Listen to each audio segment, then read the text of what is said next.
My daughter-in-law stood up during the reading of the will and told me I was being removed from my husband's $52 million estate. I sat frozen in my chair. I had no more tears left to cry. I took care of him when he could barely move. Now she acted like I didn't even exist. But then the lawyers started laughing. Something changed in that moment. What did Thomas hide before he died? And why did it feel like he was trying to tell me something from beyond the grave? I stood by myself in the garden after the funeral ended. I watched the last visitors drive away without saying a word. They left behind half-empty cups, folding chairs, and the smell of fresh lilies. But nobody came back to check if I needed a ride home. Not even Sarah. She organized everything naturally. The flowers, the slideshow, even the coffee cups. Everything was perfect in a way that felt cold. Flawless and timed perfectly. Thomas would have hated it. He always said funerals should be messy. People should cry loudly, tell bad jokes, forget their umbrellas. It should feel real. But this one didn't feel real. It felt like a rehearsed performance, like I was watching the final act of a play I wasn't invited to join. When I walked back inside the house, Sarah was already collecting the folders from the dining table. I cleared my throat to say something, but she didn't look up. She just kept stacking papers like a machine. Then she spoke without turning around. We'll move forward with the legal processing next week. I've arranged everything with the law firm. No mention of me. No question about what I wanted. No recognition that I spent the last 6 months sleeping in a chair next to Thomas's hospital bed while she was too busy traveling for work conferences. I wanted to think it was just stress or grief. Maybe she didn't know how to talk to me. But then she handed me a small box with Thomas's name written on it. He asked me to give you this, she said. Inside was a tie clip. Just a simple silver clip. No note, no letter. Thomas had drawers full of journals and letters. We used to write notes to each other even when we were in the same house. But in the end, all I got was a tie clip. Not even one he wore regularly. Sarah smiled politely and walked away like that was the end of it. Like she had closed the book for both of us. That night, I sat in the kitchen with a cup of lukewarm tea. And for the first time since Thomas passed away, I felt like I didn't belong in the home we built together. The walls still smelled like his cologne. His books were still in the hallway. But it felt like my name had been quietly erased from every room. I told myself, maybe I was overthinking things. Maybe I was just exhausted. But something inside me had changed. There was a coldness in the air I couldn't explain. And it wasn't just from grief. It felt like I had been quietly written out of the story. Like everyone received a new script except me. Have you ever looked around your own home and felt like a stranger in it? That's what I felt that night. And it was only the beginning. The invitation came as an email. Cold and formal. Sent from Sarah's assistant, not even from her directly. The subject line read, Estate Administration Meeting Scheduled. I stared at it for a long time. I wasn't sure if I should feel insulted or just numb. The meeting was scheduled for Wednesday at 9 a.m. at her law firm's downtown office. No message. No hope you're holding up. Just a time and place like a dental appointment. That morning, I arrived 5 minutes late. Traffic was bad, and I stopped twice because I wasn't sure if I should even go. The elevator opened to a sleek reception area that smelled like eucalyptus and printer ink. A young assistant gave me a look that said she wasn't expecting someone like me. I smoothed down my coat and followed her into the conference room. The door closed behind me with a soft click. There were 7 people around the long table, all wearing dark suits. Sarah sat at the head of the table. Her hair was pulled back tight. Her eyes stayed fixed on a stack of folders in front of her. She didn't stand up, didn't say hello. She just nodded slightly as if to say, "You can sit over there." I took the seat at the far end. It was the only empty chair. Away from the folders. Away from the coffee. Nobody slid me a packet. Nobody offered a word. Sarah cleared her throat. As executor of the estate, she began, I'll be walking us through the distribution of assets as outlined in the finalized will. Her voice was sharp and professional, like she was hosting a board meeting. I sat quietly with my hands folded in my lap. I was the only one not holding a pen. She went over stocks, trust accounts, 2 commercial properties in Richmond, and partial ownership of a winery Thomas had invested in with friends. Then she announced that Thomas had transferred primary control of the family trust to her 6 months earlier. I blinked. That wasn't possible. I had been managing that trust with Thomas for nearly 20 years.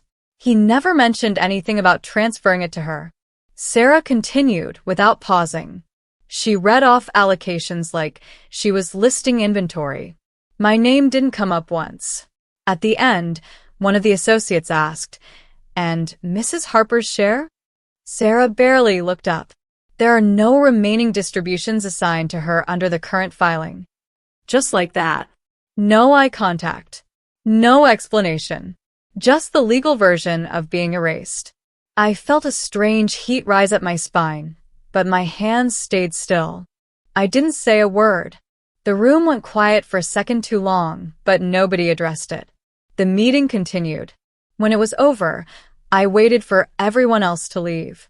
Sarah packed her briefcase slowly, almost like she was expecting me to say something. But I didn't. I stood up, adjusted my scarf, and walked out without looking back. Downstairs, the cold air hit my face. I didn't cry. I didn't even feel sad yet. Just hollow. Like I had watched a version of my life fold itself into a document and get filed away under someone else's name. Sarah didn't just claim the power in that room. She claimed the narrative, the house, the history. She had spoken over my silence, and nobody questioned it. Not once. As I walked toward the parking garage, one sentence echoed in my mind. There are no remaining distributions assigned to her. I wasn't a widow anymore. I wasn't even a line item. I was nothing. I went home and sat in the dark for a long time that afternoon. I didn't want to turn on the lights. The silence inside the house felt louder than any conversation I could handle. I still hadn't unpacked the last of Thomas's things from the hospital. His cane rested by the back door where he left it the last time we returned from chemotherapy. I hadn't moved it. I couldn't. Later that evening, I opened the desk drawer in Thomas's study. It wasn't anything planned. My hands just moved before my mind caught up. The drawer squeaked the way it always did. He used to say it needed oil. I always said I liked it the way it was. That sound meant he was home. Inside were old envelopes, receipts from book orders, his favorite mechanical pencil, and a few faded sticky notes with grocery reminders. At the very back, beneath a cloth-bound notebook, I found a small manila folder I didn't recognize. No label. No date. I opened it and found 3 sheets of paper. The top one was a handwritten draft. His handwriting. Unmistakable, though a bit shaky. It filled the page. No greeting. No signature. Just a short note written in that quiet voice of his. Sarah wants me to update the will. Says it needs to reflect current holdings. I asked her why now, and she said it's for clarity. I think she's being careful. Too careful. She started drawing up papers on my behalf. I haven't signed anything yet. I haven't told Margaret. I know she'd ask the questions I'm afraid of. I stared at the paper. My eyes scanned it over and over, looking for some other meaning. But the message was clear. He had doubts. He hadn't told me. He had sensed something, but he stayed quiet. The second page was a photocopy of the most recent will. I had never seen it before. Sarah had shown the signed version in the meeting, but this was clearly different. There were notes in the margins. Edits. Corrections. Several sections circled in red pen. My name had been there. The sentence read, "In the event of my passing, I leave my personal assets, including home shares and designated accounts, to my wife, Margaret Harper." It had been crossed out. Handwritten in the margin was a note. "Discuss with Sarah." The third page was a typed schedule of appointments. Legal consultations. 2 of the dates were from months ago, back when Thomas was in and out of treatment. I hadn't known he was meeting with anyone. I was with him nearly every hour then. The only time he was ever alone was when Sarah came to take over. The folder was thin, but it felt like it weighed 1,000 pounds in my hands. I placed the pages gently on the desk and leaned back. The ceiling fan spun above me, slow and steady. I closed my eyes and thought back to the last time Thomas and I talked about the will. It was over dinner. Simple and calm, like any other night. He had said, "You don't have to worry about anything, Maggie. I've made sure of that." I remembered the way he reached across the table and squeezed my wrist. I remembered the way his thumb pressed gently into my skin. Now all I could feel was the cold imprint of his absence. I didn't sleep that night. I sat in the study, rereading the pages until the sky outside shifted from black to pale gray. I watched the morning take shape around me, one corner at a time. By dawn, I knew this wasn't just a mistake. It wasn't a clerical error. This was deliberate. Sarah had planned something, and Thomas had sensed it. Maybe even tried to stop it, but it was too late. I placed the pages back in the folder and hid it under a stack of old National Geographic magazines in the hallway closet. I didn't know what I was going to do yet. I didn't have a plan, but I knew I couldn't let this go. The next morning, I called Benjamin Porter. We hadn't spoken in years. Not since Thomas's retirement party. Benjamin had always been steady. The kind of man who never raised his voice but still filled a room. Thomas trusted him. So did I. He picked up on the second ring. When I said my name, he paused for a beat before responding. His voice was calm, but I could hear the surprise underneath. He agreed to meet the next day. As I hung up the phone, I stood by the window and looked out over the yard. The wind was pulling at the last of the maple leaves. The same trees Thomas had planted 30 years ago. He said they'd outlive us both. And maybe they would. But I wasn't going to let silence be the final thing he left behind. Not while I still had breath in me. Benjamin met me at a quiet corner cafe off Cedar Street. It hadn't changed in years. Still the same wooden booths, chipped mugs, and soft jazz playing overhead. He slid into the seat across from me. His coat was still damp from the morning drizzle. He gave a quiet nod. I didn't waste time. I opened the manila folder and pushed it across the table. He read in silence. His lips pressed into a thin line. When he reached the note in Thomas's handwriting, his brow tightened. He didn't speak right away. He just flipped the pages back and forth, like he was trying to piece together a timeline in his head. I sat still, my hands wrapped around a cup of lukewarm tea. Watching him read made the whole thing more real. Like I hadn't imagined the edits or the red markings or that line that used to carry my name. Now crossed out in silence. He finally spoke. Not with panic. Not with pity.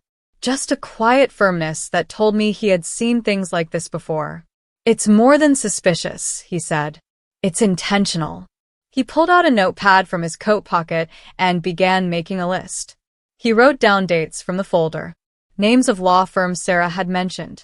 He circled one particular detail I hadn't thought about. The witness signatures on the updated will weren't names I recognized. Neither of them had ever stepped foot in our home. Thomas had always preferred to use people he knew. A neighbor, a friend from the golf club. The fact that Sarah had brought in outside witnesses without telling me raised more than a few red flags. We agreed to dig quietly. No confrontation. Not yet.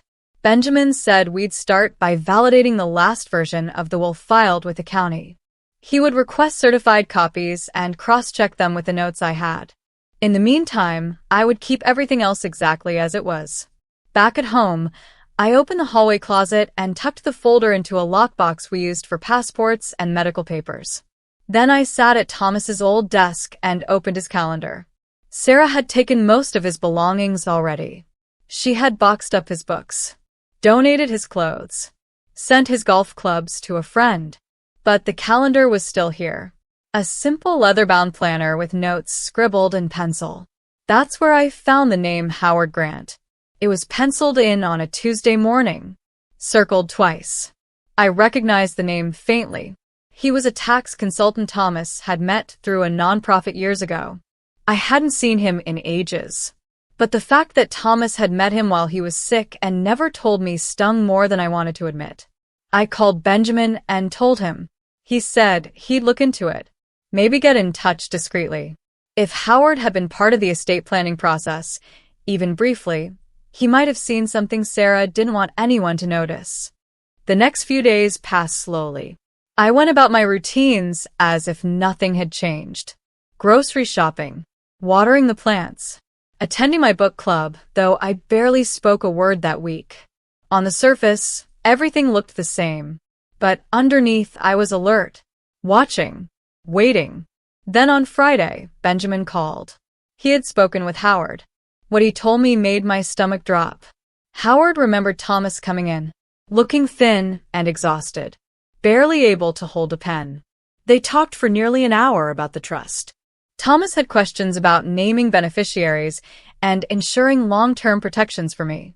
But Howard said Thomas seemed hesitant. He kept saying Sarah would take care of things, that she was helping.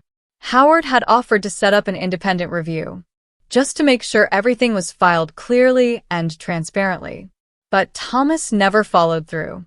A week later, Sarah called to cancel the appointment. She said Thomas no longer needed the service. Benjamin paused on the phone, letting that part sink in. He said Howard still had the intake notes. They weren't legally binding, but they proved Thomas had concerns. They showed intent. Doubt. And that might be enough to open a formal inquiry if we decided to go that route. I thanked him and sat on the edge of the bed, the phone still in my hand long after the call ended. That night, I pulled out an old photo album. Not for nostalgia, but for clarity. I looked at pictures of Thomas at family events, holidays, dinners with friends. In nearly every photo, Sarah was somewhere in the background, smiling, helping, hovering. I had once believed she was loyal, that she wanted what was best for us. But now I couldn't unsee it. The careful positioning, the way she always managed to be the one people trusted with the logistics, the documents, the plans. She had been preparing for this for a long time. And the part that hurt the most wasn't just the betrayal. It was realizing that Thomas had known something was wrong and didn't tell me. I placed the album back on the shelf and turned off the light. There was no anger in me. Not yet. Only a quiet resolve that whatever Sarah had rewritten, I would find a way to write back. I didn't sleep much after the call with Benjamin. I'd always believed in patience, in giving people time to show you who they really are. But now, each day that passed without answers felt like I was letting Sarah rewrite history in her favor. The following Monday, Benjamin called again. His tone was different. Faster. More urgent. But still steady. He had reviewed county records and found something odd. The final copy of Thomas's will that was filed and executed had a different case number than the original draft. That alone wasn't alarming. But the original version, the one Thomas and I had reviewed together a year earlier, had vanished from the official archive. It had been marked as superseded. But no documentation showed who had initiated the change. Benjamin said he wanted to bring in someone else. Her name was Laura Vance, a probate litigation specialist. She had experience in contested wills and document fraud. I agreed, though part of me hesitated.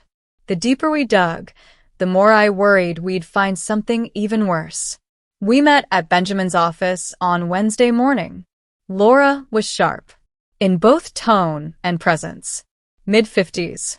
Dressed simply. No wasted movement. She listened while Benjamin laid out what we had so far. She asked questions, none directed at me. Then she requested copies of everything. Notes. Calendar entries. The scans Howard had provided. Even Sarah's official notices. When Benjamin mentioned the unknown witnesses, she raised an eyebrow. She said their names had come up before in another case. Unlicensed notaries paid to sign documents without proper presence or review. She wrote down details on a legal pad without pausing. Then she looked up and said, "This wasn't just sloppy. It looked constructed." I didn't speak for a while. I just watched the two of them work like surgeons over the remnants of my life. Then I stood and walked to the window. I looked out over the city. Thomas used to say he liked offices with a view because they reminded him how small we really were. That no matter how much we planned, life still moved on above and below us. Before I left, Laura said she would file an inquiry with the probate court. Quietly. If Sarah had filed anything improper, there'd be a trace. An email, a timestamp, even a paper trail disguised as routine. Back home, I went into the garage for the first time in weeks. I opened Thomas's old file cabinet. It still had a faint scent of tobacco and pine. I pulled out one of the bottom drawers, the one he used for tax records. Inside were folders marked by year, going back nearly 2 decades. In the folder for the previous year, I found a document titled Revocable Living Trust Addendum. It wasn't signed. The draft language had been changed several times, as if Thomas had gone back and forth on how to word it. But what struck me was the section titled Survivor Protections. My name was there, written clearly, with notes in his handwriting suggesting additional provisions. Healthcare, housing, legal support, things he wanted to ensure I would never worry about. Beside that, in the margin, Thomas had scribbled a line I recognized immediately. "We talked about this." Sarah said she'd handle it. It felt like I was seeing the moment he handed over the reins. The moment he stepped back. Maybe out of exhaustion. Maybe out of misplaced trust. I made a copy of the document and called Benjamin. He said to bring it in the next morning. That night, I sat on the porch with a cup of tea and listened to the wind. My body ached in a way I hadn't noticed before. Not from age, but from the weight of carrying secrets that didn't belong to me. I thought about how easily my name had been removed from something Thomas and I had built over a lifetime, and how quickly someone else had stepped in to fill the silence he left behind. For years, I thought love meant trusting without question. But maybe love also meant protecting the truth when someone else couldn't. Even if that truth was inconvenient. Even if it meant tearing open wounds that had barely begun to heal. The next morning, I woke before sunrise and dressed carefully. Not for vanity, but for clarity. I needed to feel like myself again. Like the woman Thomas married. Not the ghost Sarah kept trying to edit out of the story. I arrived at Benjamin's office with a new document. Laura was already there. She read it quietly, her lips pressed tight. When she finished, she looked up and said it would help a lot. She explained their next step, a motion to preserve remaining estate assets. If the court granted it, Sarah would lose the ability to move funds or property until the investigation was resolved. It wasn't revenge. It was protection. I nodded. I didn't need revenge. I needed space to breathe. And the chance to remember Thomas not as a man who left me behind, but as someone who had tried, and maybe failed, to shield me in the end. But if she had rewritten the terms of our life, then I would rewrite the ending. On my own terms. Quietly. Intentionally. And it would begin now. Laura called me 3 days later with news. The motion to freeze the estate had been approved. It was a temporary order, but it meant Sarah could no longer move funds or reassign property titles without the court's knowledge. I didn't say much when she told me.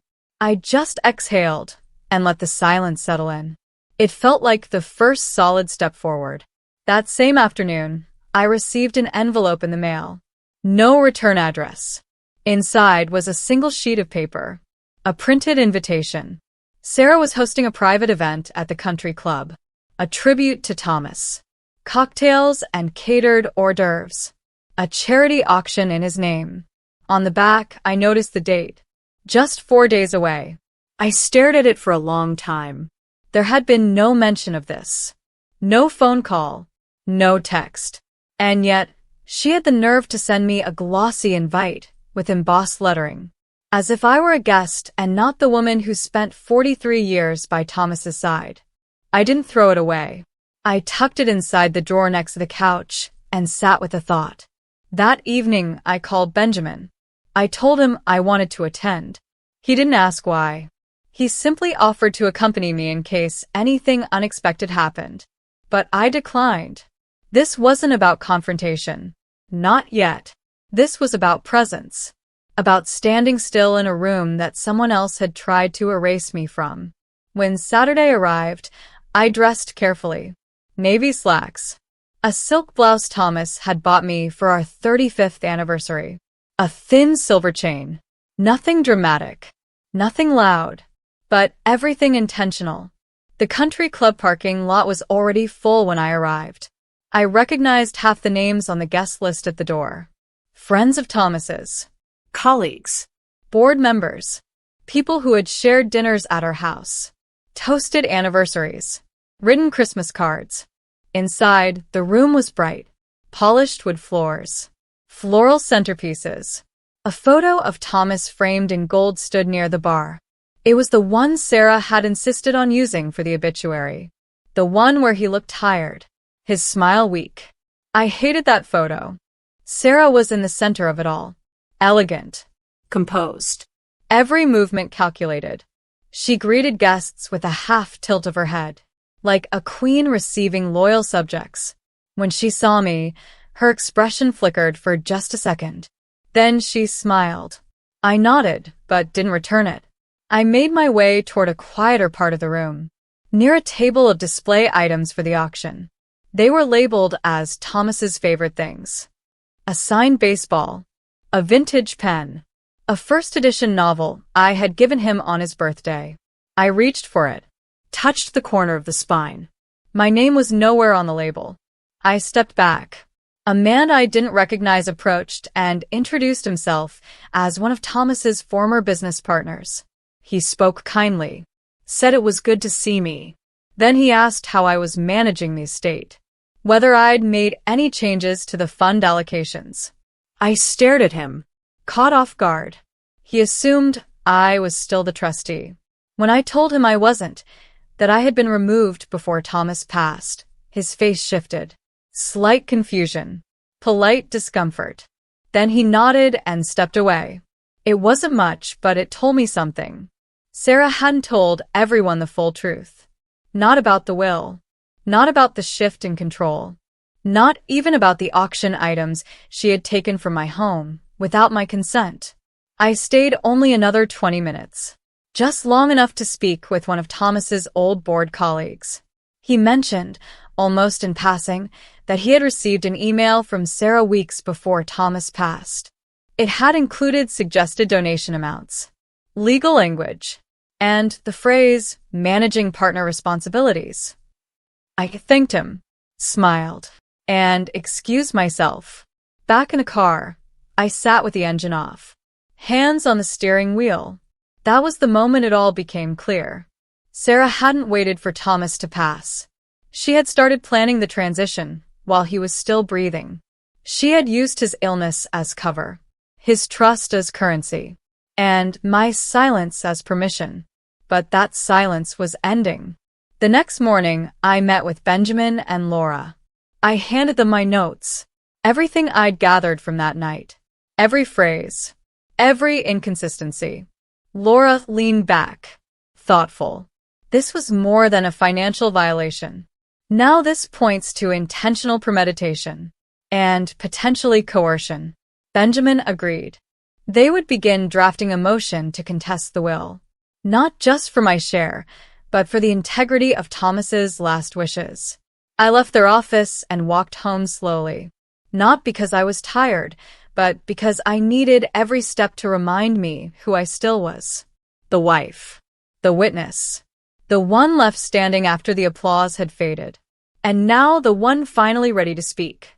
The following Monday began with rain. Thin, steady, unyielding. I sat at the kitchen table with my coffee, watching the drops hit the window like tiny reminders that the world keeps moving even when everything inside you is paused. At exactly 9:15, Benjamin called. He said Laura had filed the motion to challenge the will on formal grounds of potential fraud and undue influence. The court had accepted the filing and scheduled a preliminary hearing within 2 weeks. It would be short, just enough time to lay out the foundation, but it would allow for discovery. That meant we could begin requesting internal communications, financial records, and digital documents from Sarah's firm. It felt like opening a sealed door. That afternoon, I met Laura at her office. She was already on a call, so her assistant brought me into the small conference room. Copies of estate documents had been spread across the table. Color-coded tabs, printed emails, a partial timeline taped to the wall. Laura joined me 10 minutes later, holding a printout. It was an email Sarah had sent 6 weeks before Thomas passed, marked confidential. The subject line read, "Revised structure, immediate actions." The body of the message was short but clear.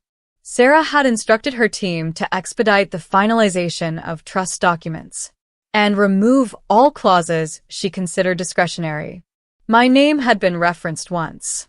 A short sentence, "Remove co-beneficiary privileges per our discussion."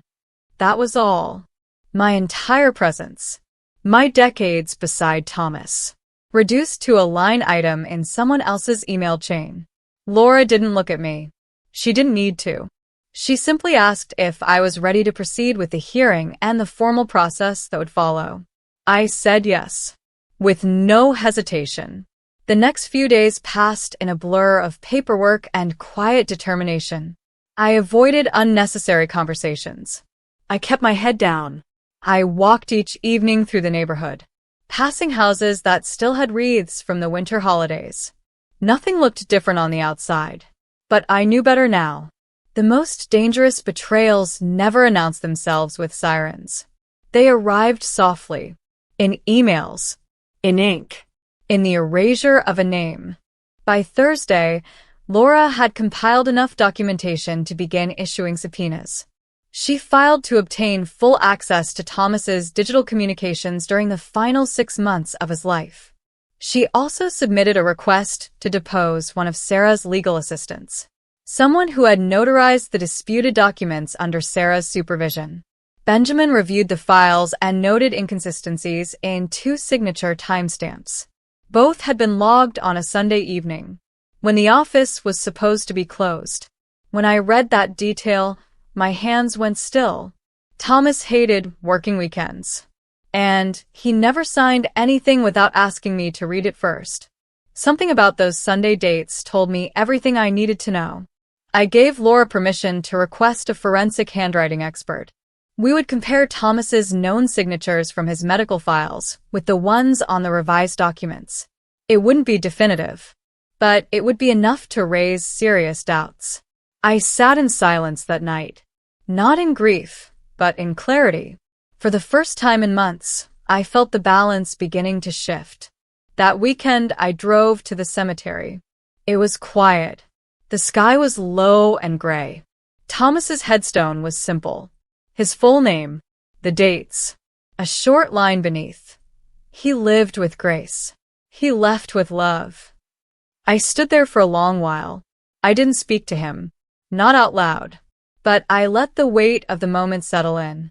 I knew now that he had trusted the wrong person, and he had left too much undone. But I no longer held that against him. I had spent too many nights wondering what he was thinking near the end, wondering if he had tried to protect me and failed.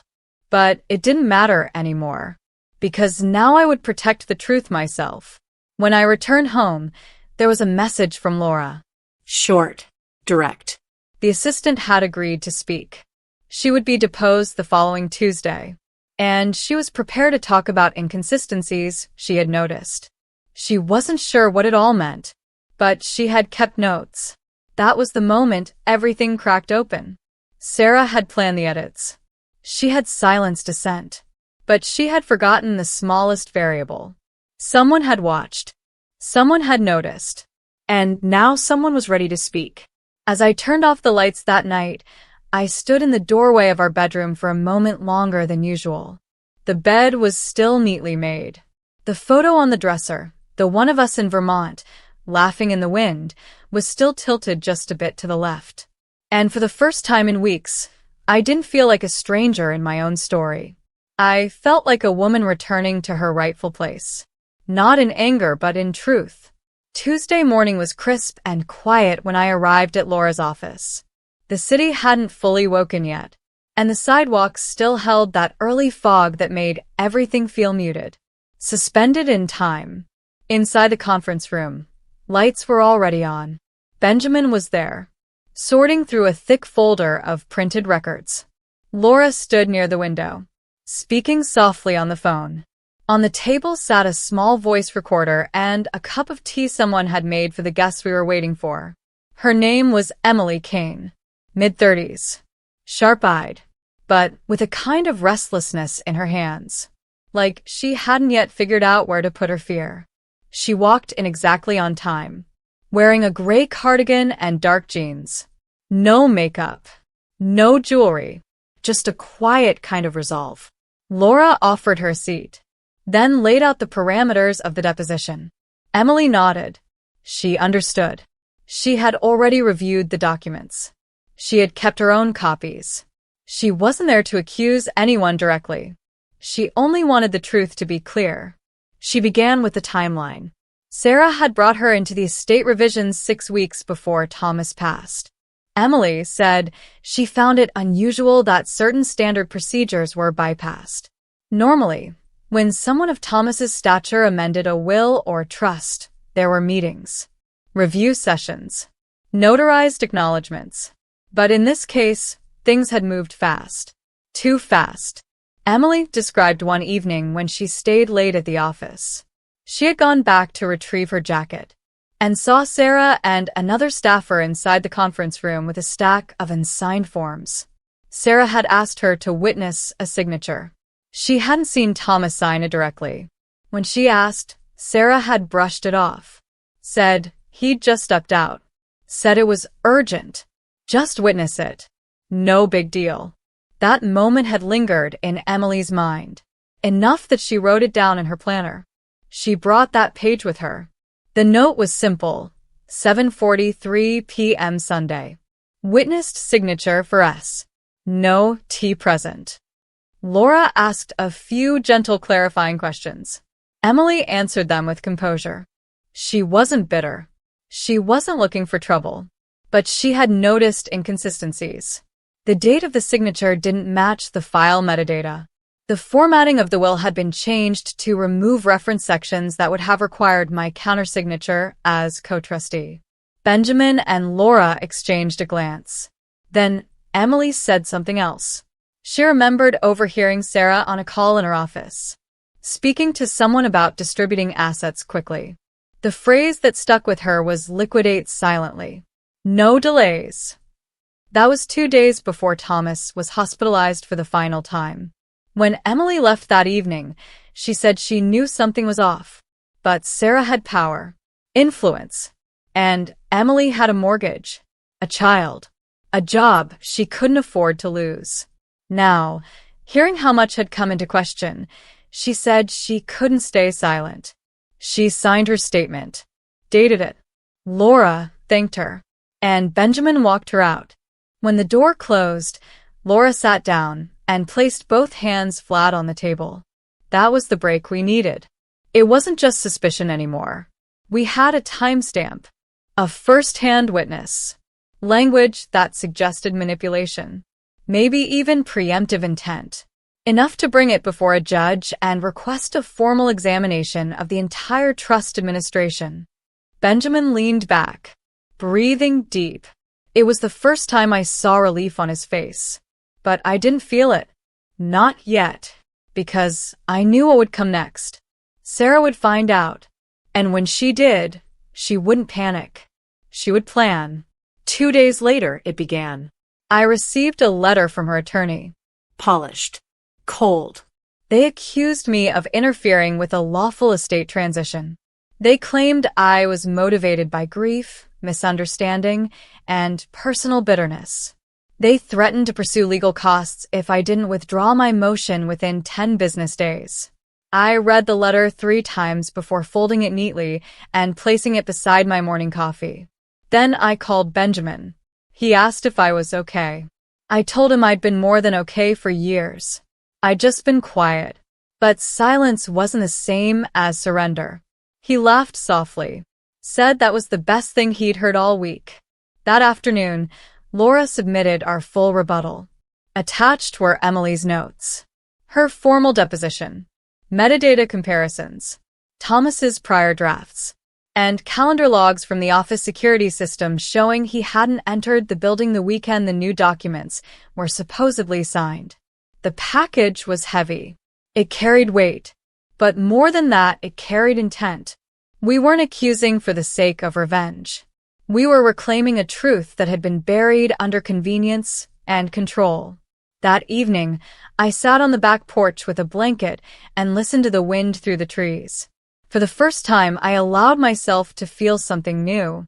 Not sadness, not rage, but steadiness. A grounded kind of knowing. Sarah had rewritten Thomas's final chapter, but now the red ink had bled through, and I was still holding the original manuscript. The invitation arrived in a cream-colored envelope. No stamp, just slipped through my front door. It wasn't from Sarah directly, of course. It came from the estate board, co-signed by one of Thomas's oldest partners. An official meeting was being held at the foundation's new office space to finalize the transfer of executive authority. There was no mention of the lawsuit, no mention of my contestation, only the tone of finality. It was scheduled for Thursday at 2 p.m. I read it over coffee, once, then twice. Then I folded it and set it beside my breakfast plate like it was nothing more than a flyer. But inside, I knew this wasn't just a courtesy. It was a performance. Sarah wanted me to see what she believed she had already won. She wanted me to watch her settle into the chair I used to sit beside, to smile like she had earned it. I called Laura, told her I'd be attending. Benjamin hesitated when I mentioned it, but I told him not to worry. I wouldn't make a scene. I just needed to see it, needed to feel the distance between who I used to be and who I was becoming. That Thursday, I arrived 5 minutes early. The new foundation office was a glass box downtown, all marble floors and quiet elevators. A receptionist led me to the conference room. I recognized a few faces. Men Thomas had worked with on the education initiative. Women who had once hugged me at banquets and handed me plates of catered chicken while calling me sweetheart. They all smiled. Polite. Controlled. But none asked me where I'd been. At the head of the table sat Sarah. Her suit was dark blue. Her hair pulled back in a perfect knot. She wore a simple watch and a white blouse. Power dressed in quiet tones.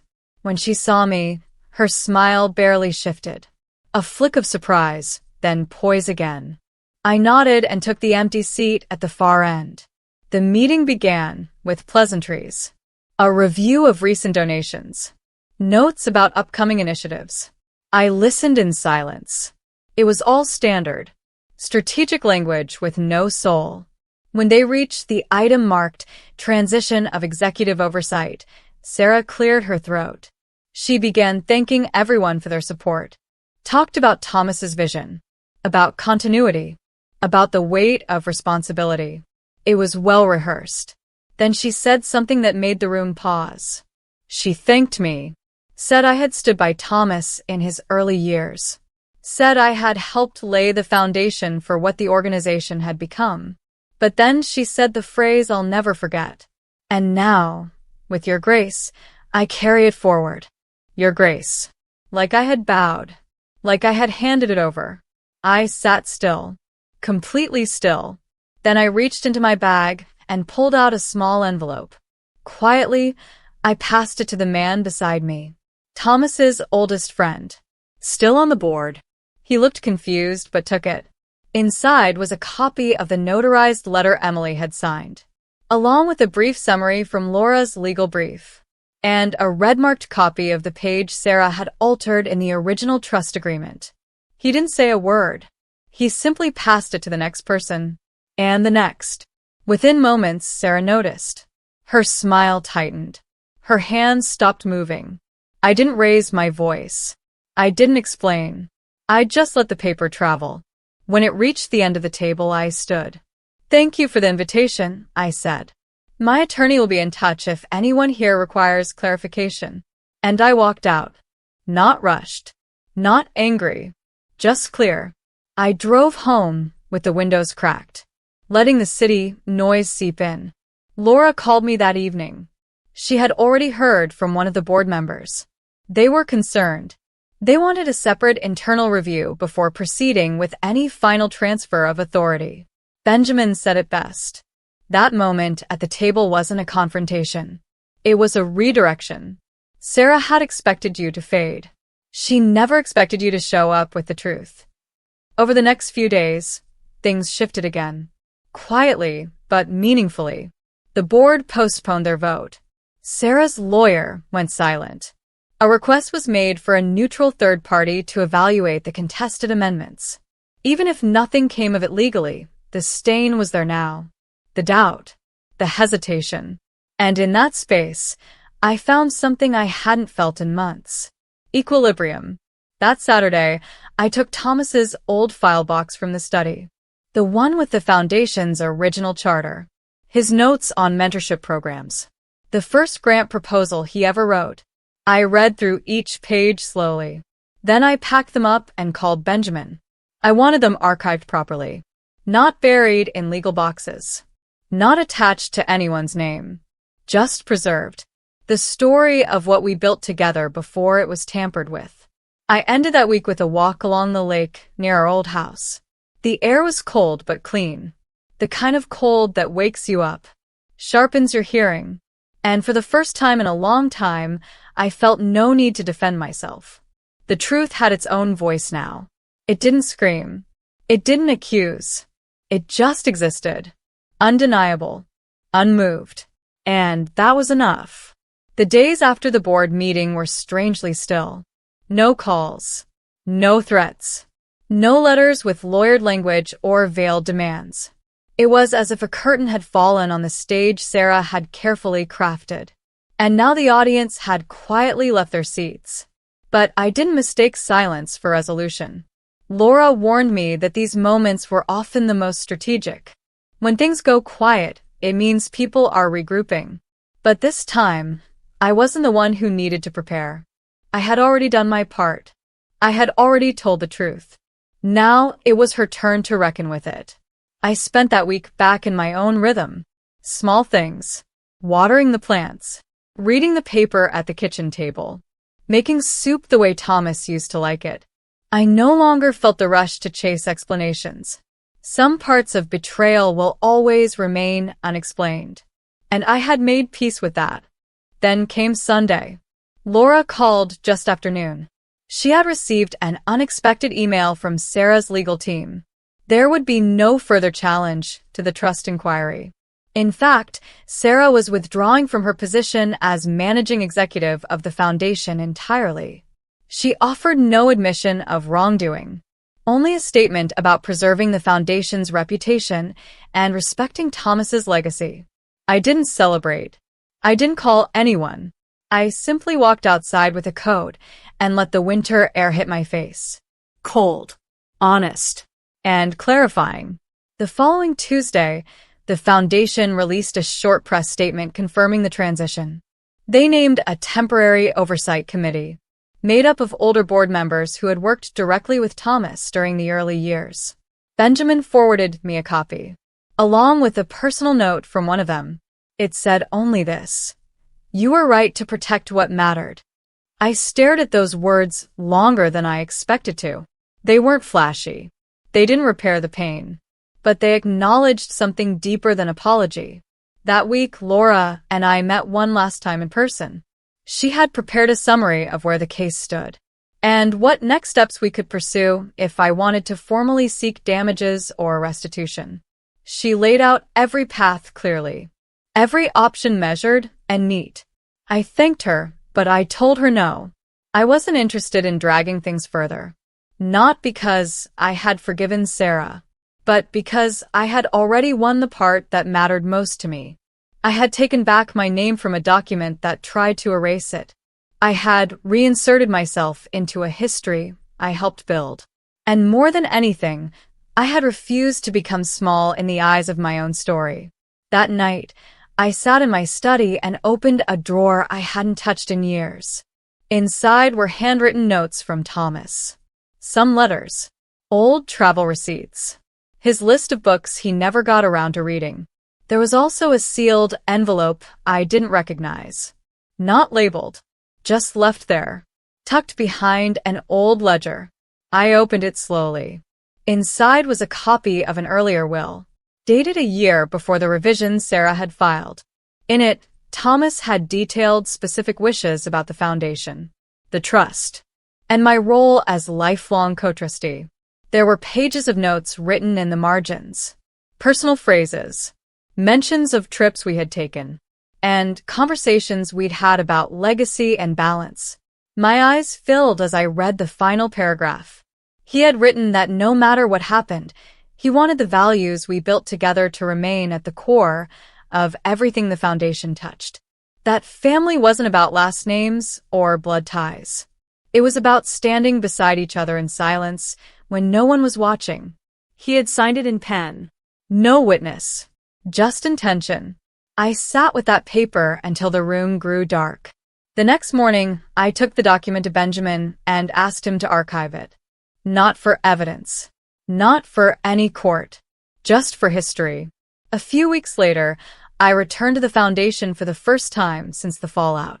The atmosphere was quieter, less polished, less intimidating. The new committee greeted me warmly. They asked for guidance on one of Thomas's early scholarship programs. I offered to review the files and help where I could. They didn't ask me to return in any official role, and I didn't expect them to. That wasn't the point anymore. I wasn't there to be appointed. I was there to witness. To make sure what we had built together didn't vanish under someone else's edits. I left after an hour, walking slowly to the parking lot. The winter sun was low in the sky, casting long shadows across the pavement. I stood by my car and looked back at the glass building. It shimmered, but it no longer intimidated me. It was just a place, a vessel, and I no longer needed its approval. That night, I lit a candle in the kitchen and sat by the window with a cup of tea. I thought of Thomas, of Emily, with her quiet bravery, of Laura and Benjamin, who had shown up not just as professionals, but as people who believed in integrity. And I thought of myself, not the woman who sat silent during that first reading of the will, but the woman who had returned fully, not to fight but to be seen, to reclaim her place, to write the end of the story with her own hand. It had been a month since Sarah's formal withdrawal, and in that time, the world around me softened in ways I didn't expect. Without court dates, without lawyers on hold, without the weight of documents and signatures waiting to be reviewed, I began to move differently. Mornings started slower. I no longer reached for my planner before I'd finished my tea. I'd sit in the sunroom with Thomas's old blanket across my legs, the winter light spilling across the hardwood floors, and let the stillness be enough. That stillness, I realized, was not the absence of chaos. It was the reward of having faced it. Laura came by one afternoon to drop off a final packet. It was mostly formalities now. She had taken care of closing out the inquiries, recording statements, ensuring my role in the original trust was acknowledged and filed under public record. It was done. There was no more to challenge. We didn't talk much that day. She gave me a soft smile, handed over the envelope, and we sat for a few minutes without saying anything. Then she stood and squeezed my hand gently before leaving. After she left, I placed the folder in the top drawer of Thomas's desk. Not locked away, just placed, like it belonged there, alongside his notes and his quiet convictions. That weekend, I visited the garden behind the community center we had helped fund years ago. It was winter, yes. But the groundskeeper had already planted early bulbs. Daffodils. Iris. Some crocus waiting beneath the surface. Even beneath the frost, life prepares to bloom. I walked the edge of the pathway, remembering the ribbon-cutting ceremony, the way Thomas had held my hand as they unveiled the plaque.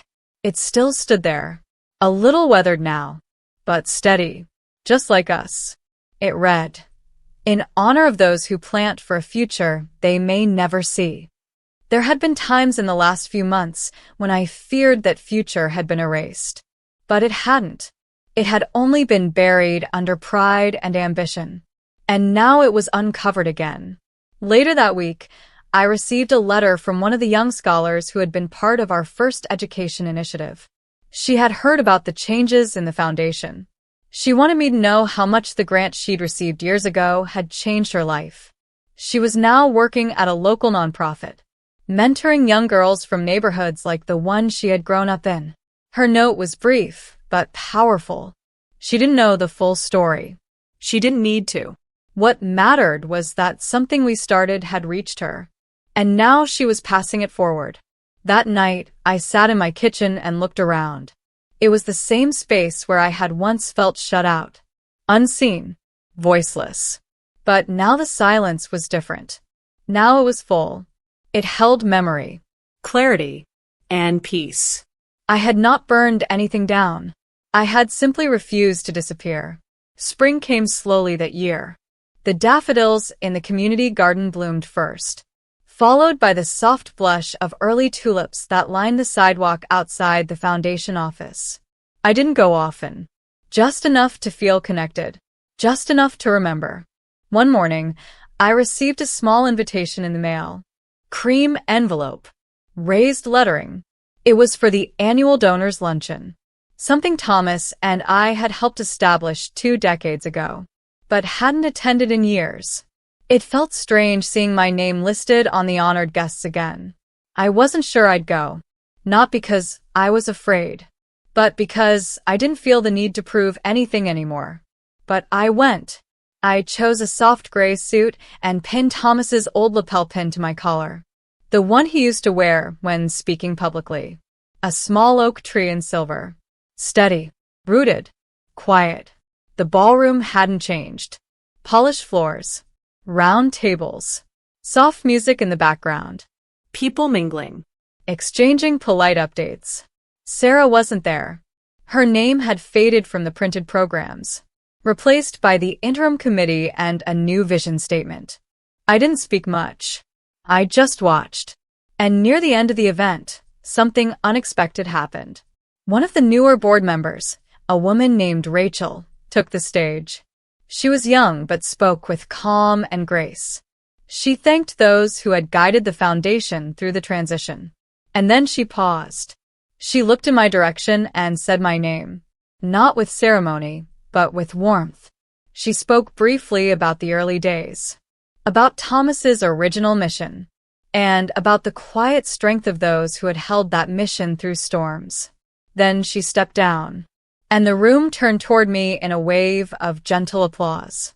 I stood, just briefly, and I nodded, not for recognition, not for attention, but as a final gesture, a small acknowledgement that the long road I had walked was no longer hidden. It had a name now, and that was enough. That night, I walked home alone. I passed the old bookstore, where Thomas used to stop every Sunday. I smiled when I saw that they had placed a copy of his favorite novel in the window display. Back in my kitchen, I brewed tea and opened the back door. The air was cool, Soft. I stepped outside and looked at the sky. It was wide, open, and completely mine. I was not a woman erased. I was not a placeholder in someone else's version of legacy. I was whole, and I was finally home in my own story. If this story reminded you of a time when you had to reclaim your voice, your worth, or your place in a family legacy, I want you to know you are not alone. Stories like this carry pieces of all of us. And sometimes the quietest victories are the most powerful. Thank you for walking this journey with us.